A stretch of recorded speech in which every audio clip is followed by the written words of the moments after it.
chapter 3, verse 22 in the book of Genesis. And the Lord God said, Behold, the man has become as one of us, to know good and evil.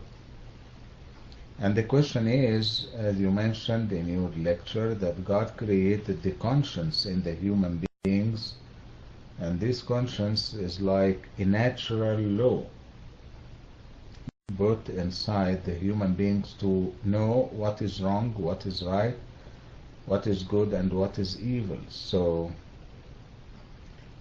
before that time, before Genesis 3:22, it looks like Adam and Eve, they didn't know the evil.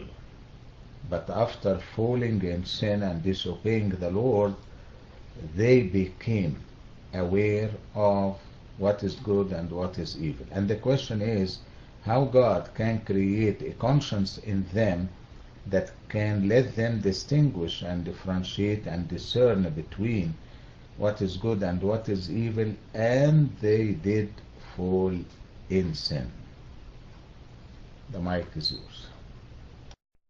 There are really two parts to that answer. The first part is that the conscience of man was built into them by God, again, as the accountability piece.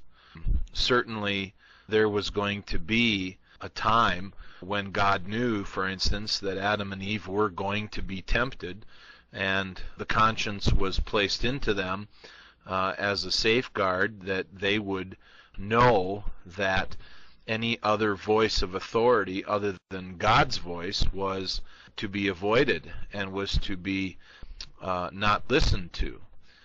The second part of the answer relative to the problem that they faced was that they did the opposite of that very thing.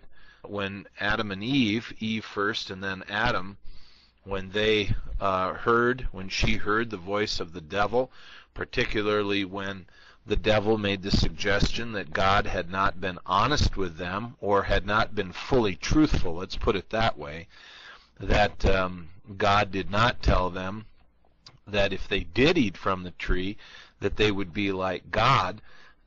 Eve and Adam both believed that and listened to that voice.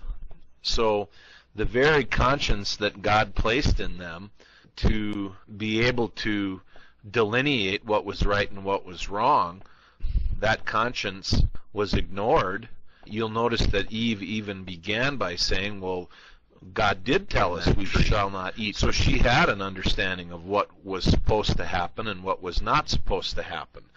But when the temptation to become like God was placed in front of her by the devil, she violated the very conscience that she was given, the very conscience that she had used just seconds earlier, and made a conscious decision to listen to the voice of the devil rather than the voice of God's authority, the loving voice that created, the loving voice that had provided, the loving voice that had given them dominion over everything.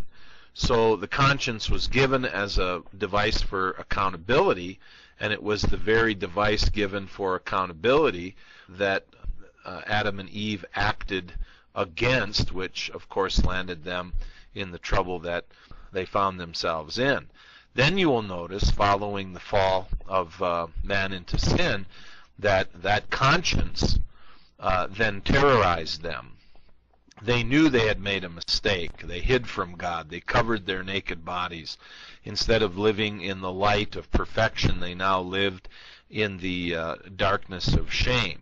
So the conscience did exactly what it was supposed to do after the fall into sin, but unfortunately in human weakness did not mitigate against the evil counsel of the devil.